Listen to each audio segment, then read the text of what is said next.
have with us Madam Shiva Modi, who is a woman activist.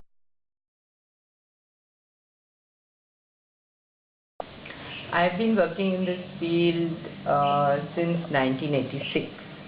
I am a member and office bearer of the All India Democratic Women's Association, which is a national mass organization of women, and today its membership in the whole of India is around more than 1 crore and 10 lakh. So I've been working with women, particularly in Pune, mostly poor women, who live in slums and who are from the working class, taking up all their different types of issues, from violence, family violence, social violence like rape, or as working women, whatever their problems are, for instance, as domestic workers, or as workers in the ICDS scheme, where they're underpaid, overworked. So it's a whole range of issues that I worked on.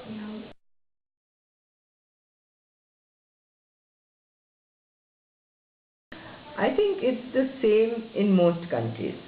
There was a period in time in which I think in what we call the socialist countries, particularly in the USSR, for instance, or a lot of Eastern European countries, where after they had these kind of economic and social revolutions, there was a very concerted effort on the part of the governments there to ensure that discrimination doesn't take place. And so they had special jobs for women, and you had childcare facilities, making sure that women entered the educational field, making sure that they entered not just things like teaching professions and nurses, but became engineers and doctors.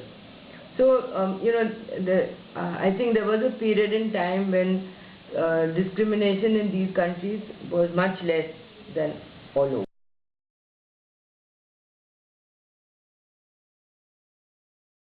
I think the problem is structural, in the sense that there may be certain women who have achieved, but if you look at overall, a lot of women are still discriminated and still, behind, let's put it that way. I think the key to all this is economic empowerment. I think for a long time, the women have participated in the economy. I mean, if you really look at it, whether it is their labor within the family or labor outside the family, their contribution to the economy is huge, but it's never been recognized, either in money terms or in social value terms as well.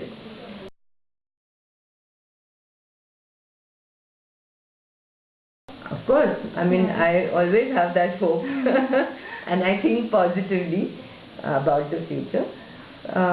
Yes, I do believe so, and I do believe that the younger generation is changing, but I sometimes want to just warn the younger generation also that they can get trapped also into these kind of stereotypes, and it's not easy. Making the change is never easy.